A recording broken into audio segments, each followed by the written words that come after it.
Bismillahirrahmanirrahim. Assalamualaikum warahmatullahi wabarakatuh. Alhamdulillah wassalatu wassalamu ala Rasulillah wa ala alihi wa ashabihi wa man walah. Sahabat Akademi Nur yang dimuliakan oleh Allah Subhanahu wa taala, kita bersyukur kepada Allah Subhanahu wa taala dan juga berdoa agar kita semua diberkahi dan diberikan kemudahan dalam menuntut ilmu agama, mengamalkannya dan juga mendakwahkannya. Dan kita berdoa kepada Allah Subhanahu wa taala agar menjadikan majlis ilmu kita ini majlis yang dirahmati dan juga perpisahan kita nanti perpisahan yang terlepas dari dosa. Baiklah sahabat Akademi Nur yang dimuliakan oleh Allah Subhanahu wa taala, sekarang kita melangkah ke materi yang ke-20 yang kita beri judul solat-solat sunnah.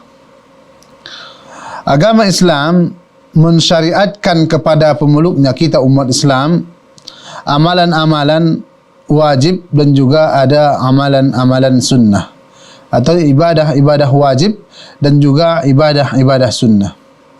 Amalan-amalan sunnah merupakan sarana untuk mendekatkan diri kita kepada Allah Subhanahu wa taala. Dan juga ibadah-ibadah sunnah adalah ibadah menyempurnakan ibadah kita yang wajib.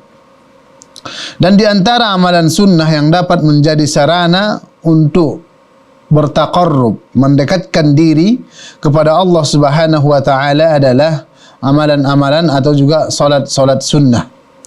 Seorang muslim, kita muslim diwajibkan untuk mendirikan salat 5 waktu, yaitu salat zuhur, asar, maghrib, isya dan juga salat subuh.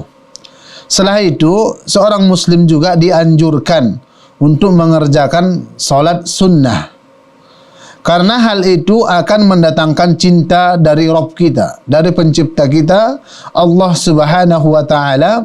Dan juga kita katakan tadi, ibadah sunnah ini akan melengkapi dan juga menyempurnakan ibadah atau salat wajib kita. Di sini kita akan membahas apa yang dimaksud dengan salat sunnah. Salat sunnah adalah seluruh salat yang apabila kita kerjakan akan mendapat pahala dan jika kita tinggalkan tidak berdosa. Ini sesuai dengan definisi atau makna sunnah menurut ulama fikih, yaitu apabila dikerjakan mendapat pahala, jika ditinggalkan tidak mendapat dosa. Inilah yang kita maksud dengan salat sunnah di sini. Dalam ilmu fikih, maksudnya dalam pelajaran fikih, sering juga disebut salat sunnah itu sebagai salat tatawwu'. Tatawwu' juga berasal dari bahasa Arab, atau juga salat nafilah. Jadi sebutan atau istilah-istilah ini merupakan istilah dari salat sunnah. Baik kita menyebutkan salat sunnah atau salat tatawwu' atau salat nafilah jika dengan bahasa Indonesia. Dan asalnya itu memang semua dari bahasa Arab. Baiklah sahabat Akademi Nur yang dimuliakan oleh Allah Subhanahu wa taala, kita telah memahami apa yang dimaksud dengan salat sunnah. Kemudian kita melangkah kepada macam-macam salat sunnah. Ada beberapa macam salat sunnah yang sangat dianjurkan bagi kita untuk mengamalkannya, untuk melakukannya.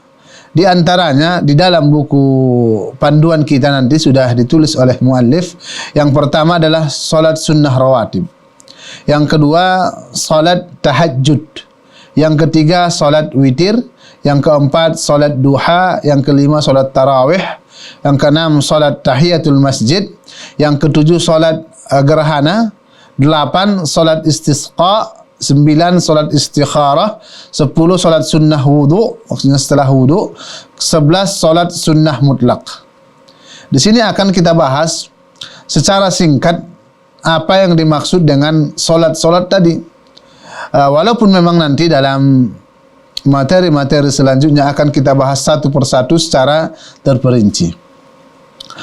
Adapun penjelasan secara singkat, yang pertama adalah salat sunnah rawatib. Solat sunnah rawatib adalah solat sunnah yang dikerjakan sebelum atau sesudah solat fardu atau solat wajib yang kita katakan tadi yang 5. Solat sunnah rawatib ada sebagian ulama mengatakan 10 rakaat, ada yang mengatakan 12 rakaat. Akan tetapi Allahu a'lam yang paling rajih adalah 12 rakaat.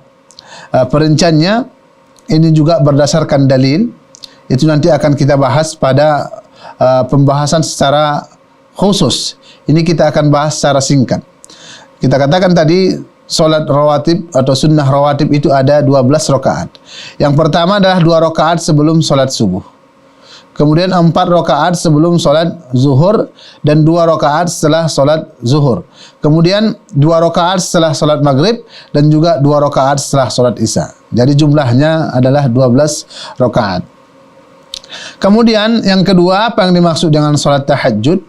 Solat tahajud adalah solat sunnah yang dikerjakan pada malam hari, minimal 2 rakaat, dan yang paling utama dikerjakan pada sepertiga malam terakhir. Solat ini juga disebut dengan solat malam atau qiyamul lail, solat malam. Dan solat ini tentunya kita kerjakan setelah solat isya. Kemudian apa yang dimaksud dengan solat witir? Solat witir adalah solat sunnah yang dikerjakan pada malam hari. Boleh dilakukan setelah solat isya sampai terbit fajar. Solat witir ini juga dilakukan dengan jumlah rakaat yang ganjil. Umpamanya 1 rakaat atau 3 rakaat dan juga seterusnya. Apabila solat witir dikerjakan bersamaan dengan solat malam, umpamanya kita solat malam, kemudian setelahnya solat witir, maka solat ini dilakukan sebagai penutup solat malam. Sebagai penutup solat malam. Umpamanya kita sudah tutup dengan solat witir, apakah kita masih boleh solat malam? Tentunya masih boleh, akan tetapi tidak solat witir lagi. Nanti akan kita jelaskan dalam penjelasan secara khusus solat witir. Kemudian yang keempat, solat duha. Solat duha, apa yang dimaksud dengan solat duha? Solat duha adalah solat sunnah yang dilaksanakan pada waktu duha, yaitu setelah sinar matahari melewati ukuran sepanjang 1 tombak sampai menjelang masuknya waktu zuhur. Solat ini dilakukan minimal 2 rakaat. Solat duha minimal kita lakukan 2 rakaat, maksimalnya tidak ada ketentuan secara pendapat yang paling kuat di pandangan para fuqaha atau ulama kita. Kemudian yang kelima, solat tarawih. Ini mungkin masyhur, terkhusus di kalangan kaum muslimin. Solat tarawih adalah solat sunnah yang dilaksanakan hanya pada malam-malam bulan Ramadan. Solat ini boleh dilakukan secara berjamaah atau sendiri, namun lebih utama dilakukan berjamaah. Ini para kaum muslimin terkhusus di bulan Ramadan. Solat tarawih sering kita laksanakan, kita kerjakan karena memang keutamaannya dan juga pahalanya yang sangat besar di sisi Allah Subhanahu wa taala. Kemudian yang keenam, solat tahiyatul masjid. Solat tahiyatul masjid adalah solat 2 rakaat yang dilakukan sebelum seseorang duduk di dalam masjid kapanpun waktunya. Termasuk ketika khatib Jumat sedang berkhutbah, tetap dianjurkan untuk melakukannya. Jadi solat tahiyatul masjid sesuai maknanya, tahiyatul masjid, maksudnya menghormati masjid. Ketika kita mau masuk ke masjid, sangat dianjurkan bagi kita untuk solat 2 rakaat. Bahkan ada sebagian ulama yang mengatakan solat tahiyatul masjid merupakan solat wajib. Akan tetapi Allahu a'lam, pendapat yang paling rajih, yang paling kuat dalam hal ini adalah solat tahiyatul masjid hukumnya sunnah. Bahkan walaupun ketika seorang khatib di hari Jumat sudah naik, kita terlambat atau masbuk datang, kita juga tetap harus solat tahiyatul masjid 2 rakaat sebagai penghormatan kita kepada Baitullah, rumah Allah Subhanahu wa taala. Kemudian yang ketujuh, solat gerhana. Solat gerhana adalah solat yang dilakukan ketika terjadi kondisi alam yang tidak seperti biasa, yaitu ketika sinar matahari tertutup, bulan, baik sebagian ataupun seluruhnya. Kondisi ini merupakan tanda-tanda kekuasaan Allah dan sebagai peringatan bagi manusia agar takut kepada siksaan Allah dan senantiasa mengharapkan pahala dari Allah Subhanahu wa taala. Jadi solat gerhana sesuai namanya. Ketika ada gerhana matahari atau gerhana bulan umpamanya, ketika matahari tertutup ataupun bulan tertutup, maka disinilah disyariatkan bagi kita untuk solat gerhana. Dan solat gerhana ini merupakan tanda kekuasaan Allah Subhanahu wa taala kepada seluruh makhluknya.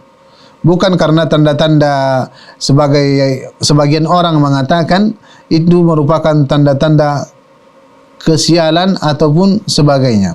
Akan tetapi itu merupakan tanda kekuasaan Allah Subhanahu wa taala kepada kita dan juga memberikan kepada kita peringatan agar kita mengakui atau introspeksi diri, mengoreksi diri kita yang banyak melakukan maksiat, banyak melakukan keburukan, banyak melakukan dosa. Jadi kita kembali kepada Rabb kita, kepada Allah Subhanahu wa taala. Kemudian yang ke-8, salat istisqa. Apa yang dimaksud dengan salat istisqa? Sesuai maknanya, istisqa itu dari asal istasqa yastasqi, yaitu minta air. Akan tetapi dalam pelajaran kita ini, salat istisqa adalah salat yang disyariatkan oleh Allah Subhanahu wa taala ketika musibah kekeringan melanda bumi dan membahayakan manusia karena tidak turun hujan dalam waktu yang lama. Jadi ketika kita melihat di lingkungan kita, di tempat tinggal kita, hujan sangat jarang sehingga mengkhawatirkan kita akan binasa dan juga mengkhawatirkan hewan ternak kita, tumbuh-tumbuhan kita. Tidak seperti biasa hujan turun, akan tetapi ini tidak turun-turun hujan sehingga mengkhawatirkan kita, maka disyariatkan bagi kita untuk salat minta hujan atau dalam istilah fuqaha disebut dengan salat istisqa, salat minta diturunkan hujan oleh Allah Subhanahu wa taala. Kemudian yang ke-9, salat istikharah. Apa yang maksud dengan salat istikharah? Istikharah berasal juga dari bahasa Arab, yang berasal dari istakhara yastakhir. Artinya adalah memilih di antara dua. Tapi yang kita maksud di sini dengan salat istikharah adalah salat yang disyariatkan kepada seorang muslim ketika dia sedang bingung apakah hal yang akan dia lakukan mengandung kebaikan atau tidak. Dia bingung di antara dua pilihan, akan tetapi yang rajih ketika dia sudah menentukan satu pilihan, dia salat apakah pilihannya itu mengandung kebaikan atau tidak. Dalam keadaan seperti itu, maka dia disunnahkan untuk salat 2 rakaat. Kemudian, apa yang dimaksud dengan salat sunnah wudu? Salat sunnah wudu adalah salat sunnah 2 rakaat yang dilakukan oleh seorang muslim atau muslimah yang baru selesai berwudu. Umpamanya kita berwudu. Setelah berwudu, kita salat 2 rakaat. Itu disyariatkan bagi kita setiap selesai wudu. Kapan saja kita selesai wudu, kemudian kita salat 2 rakaat. Kemudian salat sunnah mutlak. Apa yang dimaksud dengan salat sunnah mutlak? Secara bahasa mutlak artinya umum, tidak terikat. Kapan saja boleh, istilahnya secara bahasa. Akan tetapi yang kita maksud di sini adalah salat sunnah mutlak adalah salat sunnah yang dilakukan dengan tidak terikat dengan waktu-waktu tertentu atau tempat tertentu, sebab tertentu atau jumlah rakaat tertentu. Salat sunnah mutlak ini tidak ditentukan waktunya. Tidak seperti salat tahiyatul masjid. Tahiyatul masjid jelas ketika kita masuk masjid. Akan tetapi salat sunnah mutlak tidak ada ketentuan. Dan juga tidak ada tempat khususnya seperti tahiyatul masjid harus ketika masuk masjid umpamanya. Atau sebabnya umpamanya. Ketika seseorang solat 2 rakaat ada sebabnya seperti dia selesai berwudu. Akan tetapi solat mutlak ini tidak. Bisa saja ketika merasa sedih umpamanya, berwudu, solat 2 rakaat, boleh saja. Kemudian jumlah rakaatnya juga tidak ditentukan. Jadi terserah kita 2 rakaat, 4 rakaat, 6 rakaat dan seterusnya. Solat sunnah mutlak boleh dilakukan kapanpun dan dimanapun kecuali pada waktu-waktu dan tempat-tempat yang memang dilarang dalam syariat. Dan solat mutlak, maksudnya sunnah mutlak, boleh dilakukan dengan jumlah rakaat berapapun yang dilaksanakan dengan cara 2 rakaat, 2 rakaat. Ini kita katakan tadi, tidak ada, maksudnya kapanpun dan dimanapun boleh kita melakukan solat sunnah 2 rakaat ini. Baiklah sahabat Akademi Nur yang dimuliakan oleh Allah Subhanahu wa taala, itulah macam-macam solat sunnah yang dapat kita terapkan, kita laksanakan sehari-hari sebagai amalan untuk mencapai keridhaan atau cinta Allah Subhanahu wa taala kepada kita, dan juga bisa melengkapi solat-solat wajib kita. Baiklah sahabat Akademi Nur yang dimuliakan oleh Allah Subhanahu wa taala, di sini ada beberapa catatan. Yang pertama, pada dasarnya dibolehkan bagi seorang muslim untuk melakukan solat sunnah kapan saja, kecuali pada waktu-waktu terlarang. Waktu-waktu terlarang yang dimaksud yaitu adalah setelah solat subuh hingga terbit matahari dan sinarnya sudah muncul ke atas permukaan dengan batasan kira-kira setinggi tombak, dan di wilayah, maksudnya di wilayah kita Indonesia Khatulistiwa, kira-kira 20 menit setelah terbitnya matahari. 20 menit setelah terbit matahari. Kemudian yang dilarang juga kita solat ketika matahari tepat berada di atas kepala atau persis tengah hari sampai bergeser ke arah barat. Ini adalah waktu menjelang solat zuhur. Makanya sebagian ulama, kita boleh solat duha itu sebelum masuknya waktu zuhur 10 menit. Perkiraan itu 10 menit sebelum masuknya waktu zuhur. Karena 10 menit sebelum masuk waktu zuhur inilah waktu yang dilarang kita untuk melakukan solat. Seperti yang kita katakan tadi, ketika matahari tepat berada di atas kepala atau persis tengah hari sampai bergeser ke arah barat. Jadi matahari di tengah, pas di atas kepala, belum bergeser ke arah barat. Kemudian waktu yang ketiga adalah setelah solat asar sampai terbenam matahari. Jadi ini kita adalah waktu-waktu yang dimakruhkan atau yang sangat tidak dianjurkan atau bahkan dilarang buat kita untuk solat. Kemudian di sini ada pengecualian. Kita katakan waktu-waktu yang kita sebutkan di atas adalah waktu-waktu terlarang untuk melakukan solat sunnah, karena waktu-waktu tersebut adalah waktu-waktu ibadahnya orang kafir. Namun pada waktu terlarang itu dibolehkan melakukan solat wajib yang terlambat dari waktunya, atau melakukan solat sunnah yang mempunyai alasan seperti solat tahiyatul masjid. Jadi yang kita katakan tadi 3 waktu tadi itu hanyalah untuk solat-solat sunnah. Adapun solat wajib, seorang umpamanya terlambat bangun solat subuh, akan tetapi matahari sudah terbit, maka dia wajib melaksanakan solat subuh tadi.